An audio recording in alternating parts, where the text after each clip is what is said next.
மகேந்திராவில் ஒரு பக்கம் என்ன கலப்பு இறக்குறோமோ அதே 4 பக்கமும் புழுதி ஒரே லெவலில் இருக்கும். எல்லா இடமும் புழுதி கரெக்டாக இருக்கும்.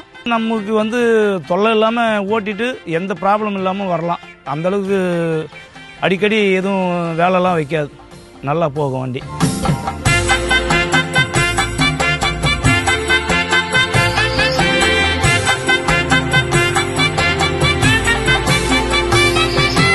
என் பேர் செல்வராஜ், திருவண்ணாமலை மாவட்டம், செய்யார் தாலுக்கா, வடங்கம்பட்டு கிராமம்.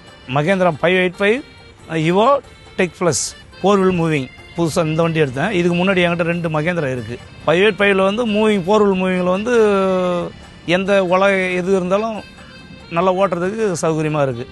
மற்ற வண்டிங்களோட டீசல் கன்ஜெக்ஷன் ஓகே. அதே மாதிரி நம்ம உழவுக்கு ஏற்ற மாதிரி நம்ம எந்த நேரத்துக்கு எப்படி வெரைட்டி ஓட்ட முடியுமோ அந்த மாதிரி வெரைட்டி ஓட்டிக்கலாம் வண்டி. எங்களுக்கு வந்து ஒரு 1 ஹவர் சேடை ஓட்டுறோம் அப்படின்னாக்கா ஒரு 4-4.5 லிட்டர் வரலாம் சாப்பிடும். நெல் பயிர் நடவு போகிறதுக்காக சேடை ஓட்டுவாங்க, கடலை போகிறதுக்கு புழுதி ஓட்டுவாங்க, ரொட்டாவேட்டரு, கொக்கி கலப்பை, அது எதை ஒன்றாலும் யூஸ் பண்ணிக்கலாம். இதில் செங்கட்டு மண் அப்படின்னா மூவிங் போடாமே ஓட்டலாம். கொஞ்சம் சேத்து கழனி உலை கழனி அப்படின்னாக்கா வந்து மூவிங் போட்டால் தான் போக முடியும். டிசம்பரில் நடவு போடுவோம், மார்ச்சில் அறுவடை வரும். ரொட்டாவேட்டர் நல்லா நல்லா கலங்கும். ரொட்டாவேட்டரில் வந்து ஸ்லோ கீரும் இருக்குது, ஹை கீரும் இருக்குது. நம்ம ஐ கீர் போட்டோம்னா சின்ன கட்டி கூட வராது, சலசலன்னு நல்லா நல்லா அடித்து விடும். ஸ்லோ கீர் போட்டோம்னா கொஞ்சம் கட்டி தெரியும். இதில் எம்எஸ்பிடியும் இருக்குது. அது இல்லாமல் 2000 கிலோ வெயிட் வரலும் தூக்குற அளவுக்கு ஹைட்ராலிக் பவர் அதிக பவர் இருக்குது. மகேந்திரா டிராக்டர் டப் எப்போவுமே